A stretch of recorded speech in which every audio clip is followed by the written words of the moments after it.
macha allah mbokk yi mu ngi nii door dañoo génn juste ci jumaayante Muhammad sallallahu alayhi wa sallam macha allah jumaa jaa ngi ci kanam mais lii ci biti la.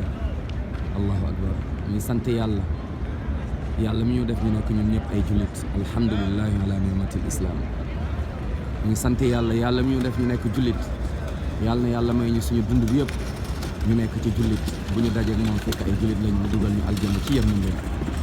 mbokk yi fàttewuñu kenn ñi nga xam ne laaj ñaanoon nañu ñu ñaanal leen ak ñi nga xamante ni mbokk yi mu ngoog fu jullit mënta nekk ñëpp lañ ñaanal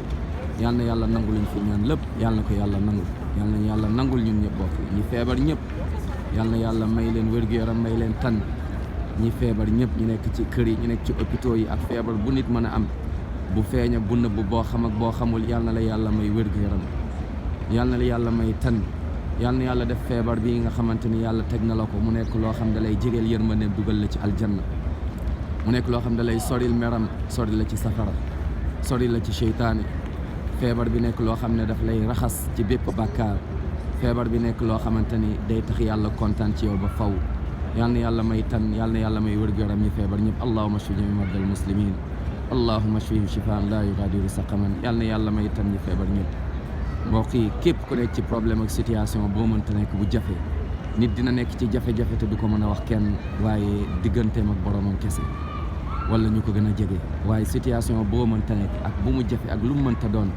situation bu jullit mënta nekk ak nu mu mënta doon situation problème situation familiale situation mu ngoog économique situation administrative bu mu ci mënta doon ñu ngi ñaan yàlla na la yàlla taxaw yàlla na la yàlla taxaw yàlla na la fa yàlla taxaw yàlla na ci yàlla def suturaam yàlla na la yàlla suturaal ci sa problème yàlla na yàlla suturaal ci sa situation bu jafe yàlla na la yàlla taxaw ba nga yéeg ko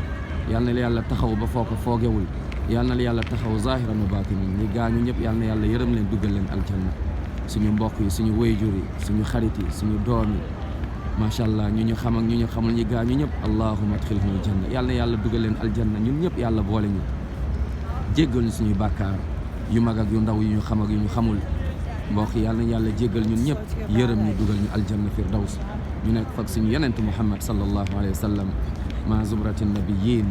wa siddiqin wa shuhadaai wa salihin wa hasuna ulaika rafiqa yal nañu yàlla mbokk yi yal nañu yàlla xiir ci boppam yal na yàlla sàmm suñu njaboot yi sàmm leen yal nañu yàlla sàmm suñu njaboot musal ñu ci lépp lu bon ak piège yu seytaane musal ñu ci yéene yu bon yi waaye daal di ñuy teg jullit ñu nekk jullit dëgg yal na yàlla yombalal bépp jullit mu ñëw fi ñëw aj si def umra yal nañ ko yàlla yombalal yal nañu yàlla boole ci ñooñ nga xamante ne dañ leen naan yomal qiyaama dugg leen aljanna bi ghayri hisaab yal na yàlla may ñu leer ñun ñëpp suñu bàmmeel musal ci mbugalu bàmmeel yal na yàlla may mujj bu rafet bés bu ñuy génn ci àdduna di dem ci suñu bàmmeel yi di wuyu woote borom subhaanahu wa taala fekk ay jullit lañ fekk suñu kàddu gi mujjee génn ci kaw suuf avant ñu fi jóge nekk la ilaha illallah muhammadun rasulullah sallallahu alayhi wa sallam yal na yàlla yërëm ñu mbokk yi yal na yàlla nangul ñu ñun ñëpp assalaamu aleykum wa rahmatullahi